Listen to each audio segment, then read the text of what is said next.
FLM, wide open thinking, world-class work, and far-reaching results.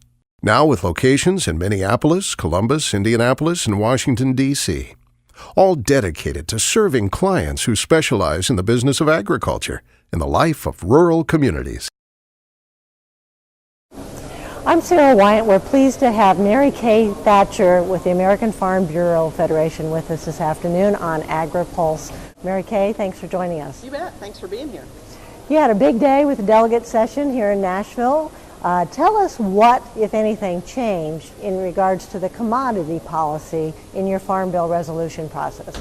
I think our delegates said very strongly that they want producers to have some options as we move forward in the commodity title, whether that's a combination of target prices and a shallow loss, whether it's a combination of a couple of kinds of shallow loss, or whether it's some brand new idea that comes up before Congress.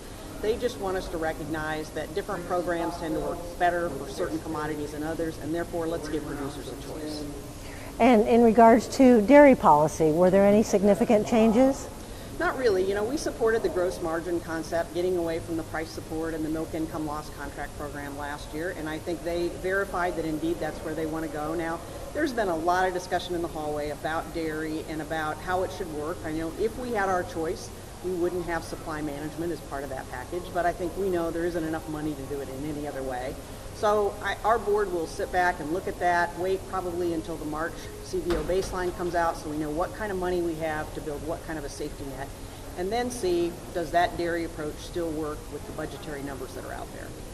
There's also a lot of talk during this meeting about immigration reform. Tell us where you think Farm Bureau will be able to go with their proposals to reform the farm labor worker rules. We had a lot of discussion about that in a very large task force that worked much of 2012 to come up with something, which has always been a challenge for us because we have a certain part of the country where people use the H-2A guest worker program and others that don't. And so we've always sort of struggled bringing all of our different perspectives together. But indeed we did that. We're now as a part of a coalition that includes the fruit and vegetable industry, the dairy industry, the National Council of Farmer Co-ops, and while I can't tell you that the coalition has agreed on everything yet, I think that there is a real effort to move forward and try to do something. And, you know, you have to believe that we have a better shot at doing immigration reform in 2013 than we've had in a long time.